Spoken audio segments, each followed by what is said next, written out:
Hey y'all, hope y'all are doing good. This is the 2024 preview and prediction for the Auburn Tigers. The 2023 season for Auburn was a disappointment for Auburn fans. Auburn is, they have high expectations as a fan base, and 6-7 just does not cut the mustard for them. It was a rebuilding season. Hugh Freeze did not have a lot to work with. They lacked a lot of depth and star power that typical Auburn teams have. This 2023 season or team did not have. But anyway, expectations are much higher in 2024 because Hugh Freeze has developed this team in 2 years. He has recruited better in the portal. He's recruited better in the high school ranks than Brian Harrison ever did, and he's built that program up, and they do have much more depth. So anyway, the 2024 team, it is led by Peyton Thorne. Peyton Thorne last year was running for his life. He was sacked for over 30 times. That's why Auburn, they were ranked 121st in the country in passing offense. They just did not get it done as far as passing the ball. 162 yards a game. Now, rushing the football, they were much better. They were 23rd in the country. They averaged 189 yards a game on the ground, which is much better. And it's really it's astonishing with the offensive line that they put out there that they were able to run that well, because the offensive line that they kind of put together, it did not have a lot of depth. It did not have a lot of experience. So the fact that they were able to do that is pretty surprising. And I think the reason they were able to run the ball as well was because Peyton Thorne was a dual threat QB, and he gave them an extra dimension there that defenses had to respect. But let's talk about the running backs. Running backs, they get 3 of the running backs back, and that is headlined by Jarquez Hunter, who had over 900 yards running the football. He's back. And then as far as throwing the ball, I just told you they were 121st in the country in throwing the football. Hugh Freeze went out and he got a couple key additions in the receiving department. He went out and got Keandre Lambert-Smith, who had almost 700 yards receiving at Penn State. He went and got Robert Lewis at Georgia State, who had almost 900 yards receiving. And then he recruited 4 true freshmen, headlined by Cam Coleman, who really impressed in the spring. So they are expecting a much better passing game this year, and they can't be much worse than they were last year. So I do expect them to be better passing the ball. I think they're going to be a top 20 unit as far as running the football too. So Auburn's going to be better offensively, no doubt in my mind. They cannot be the 121st passing offense and win a lot of SEC games. So they know what they got to do.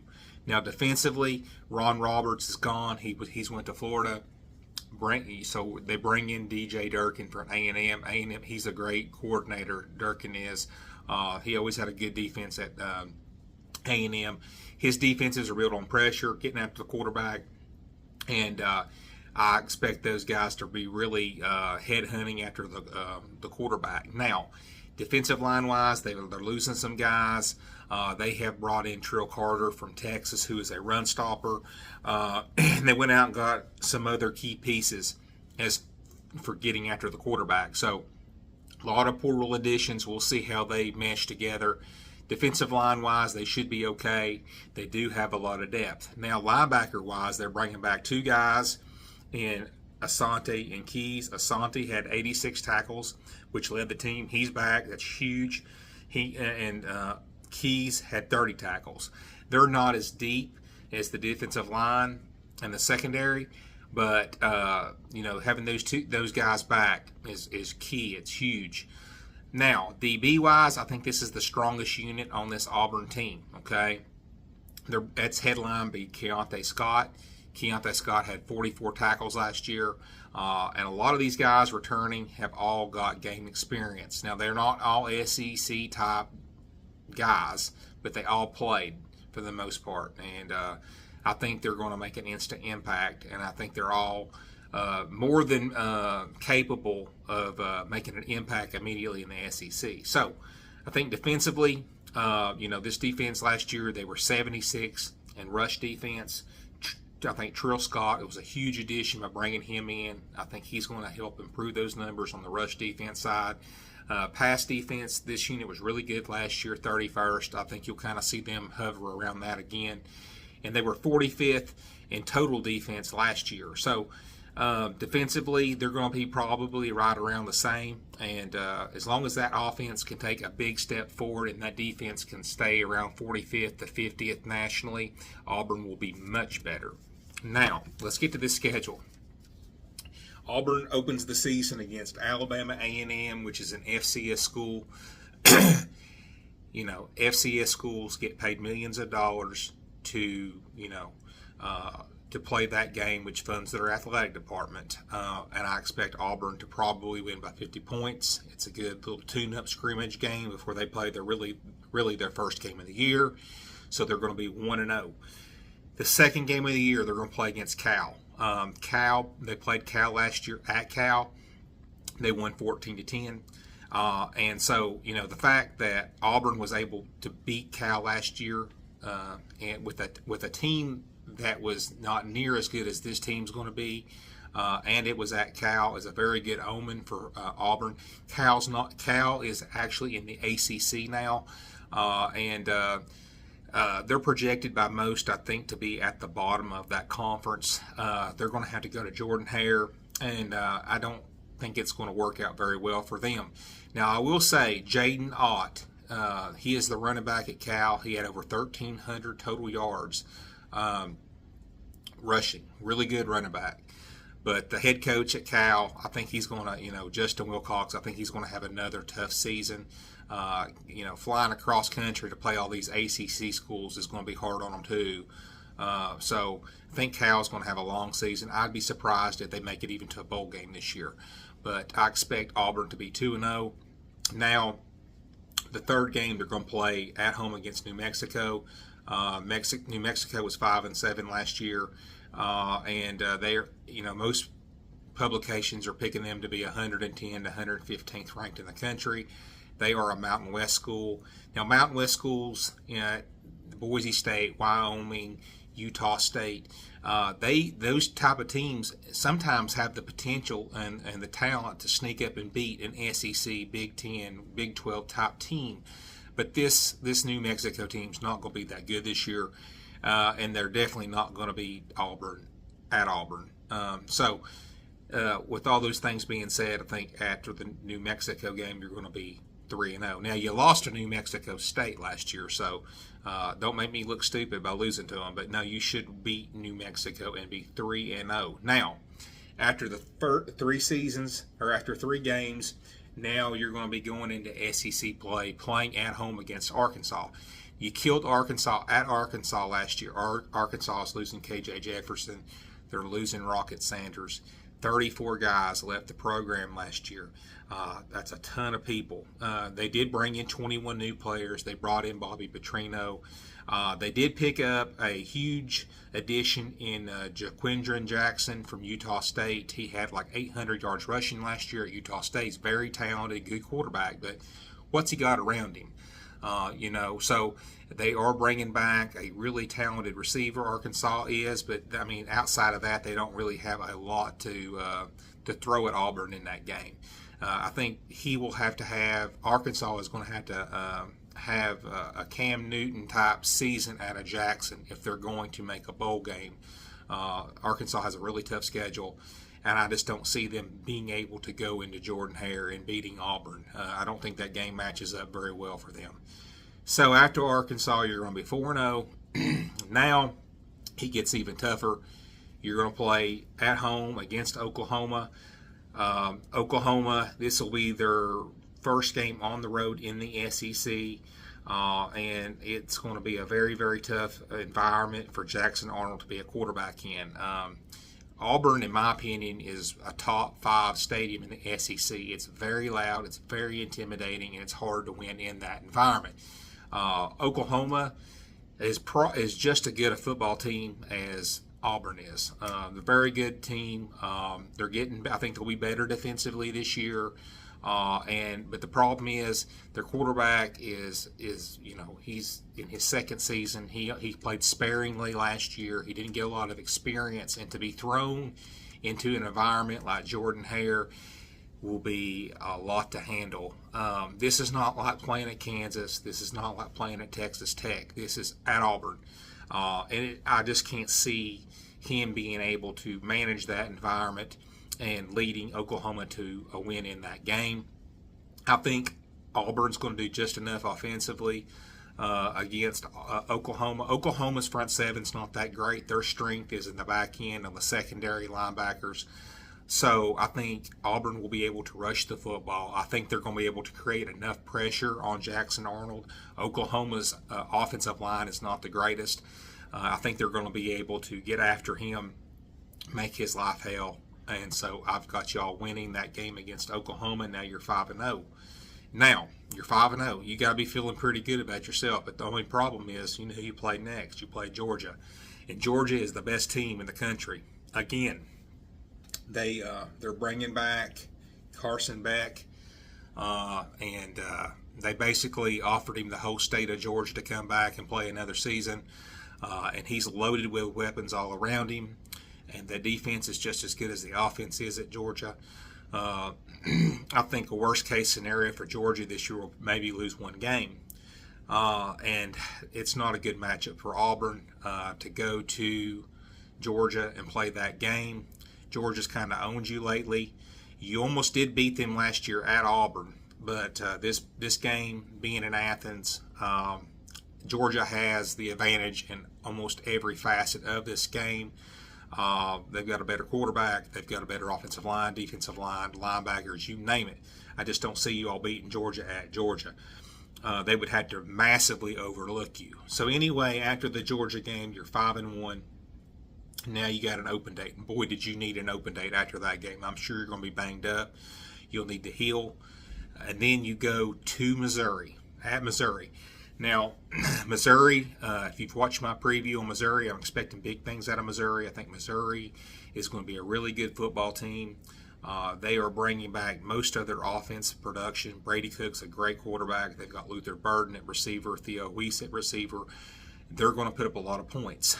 I think this could very possibly be an upset for Auburn. I think coming off the open date, I think the fact that I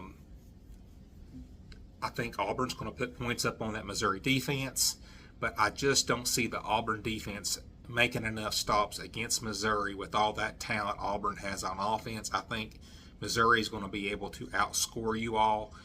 But if this game was at Auburn, I would be very tempted to pick Auburn. But anyway, I've got Missouri winning that game in a shootout.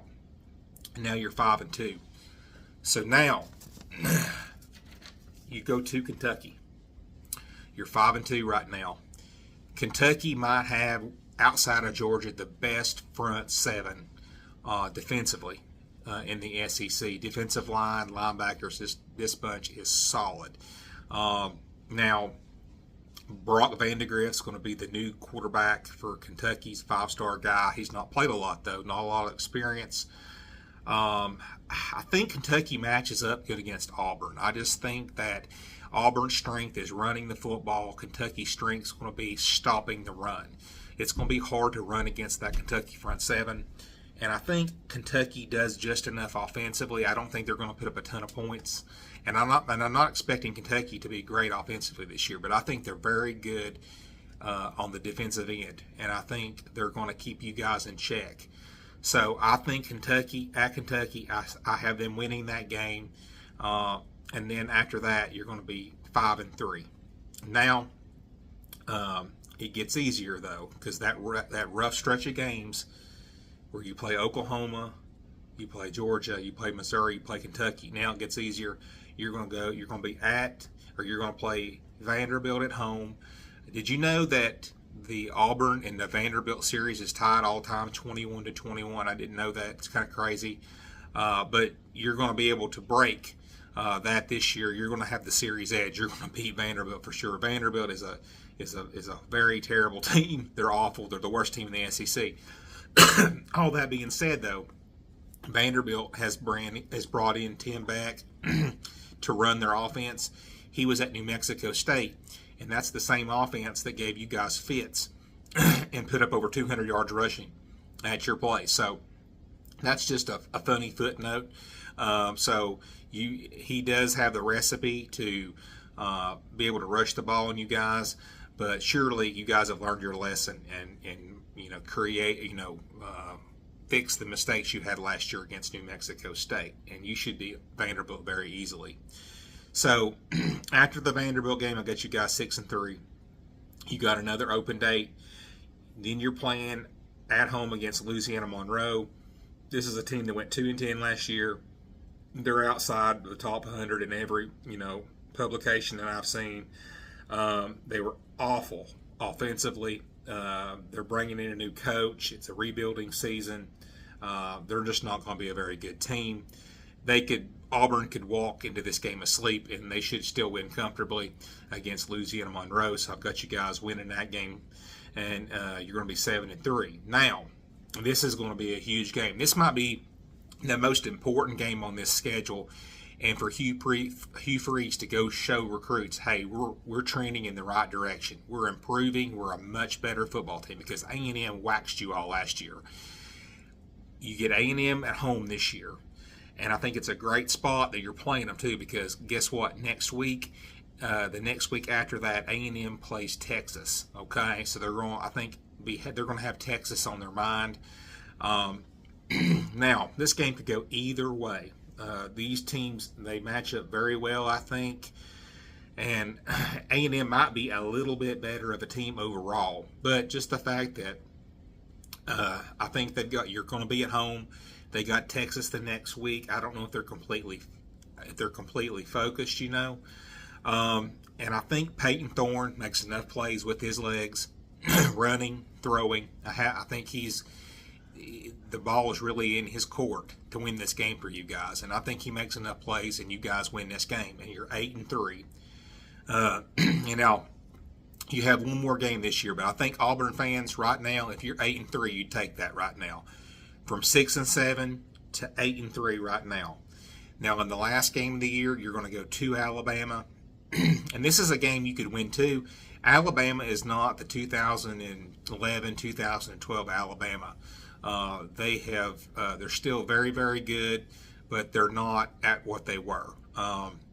Nick Saban's not there no more, and they've had to bring in a new coach, but they still have a lot of talent, and they still have a good football team. They're bringing back Jalen Milroe, who's a very good dual threat QB. And the thing that hurts Alabama is they lost a lot of players in the portal. But that being said, they had the third best portal class in the country too, by bringing in a lot of talent as well. I think this is actually going to be a really good game. It's not in Jordan-Hare. It's at Alabama. I just think Alabama's a little bit better football team than you guys are. I trust Milroe as a QB more than I trust Thorne. I think it's going to be a great Iron Bowl game, but I think Alabama gets you all. I think they beat you guys. But anyway, with all those things being said, I think they do beat Auburn, and I think you're going to finish the season 8-4, and I think you'll take 8-4. I think that's a great trend that you're showing, that you're moving forward from 6-7 to 8-4, an 8-4 football team. And I think Hugh Freeze has got Auburn trending in the right direction. And I think more than likely they'll be better even the next year. So anyway, guys, I appreciate you looking at this video, and let me know your thoughts on Auburn, and if you think they're going to go 8-4. But guys, I appreciate your time, and thank you for tuning in.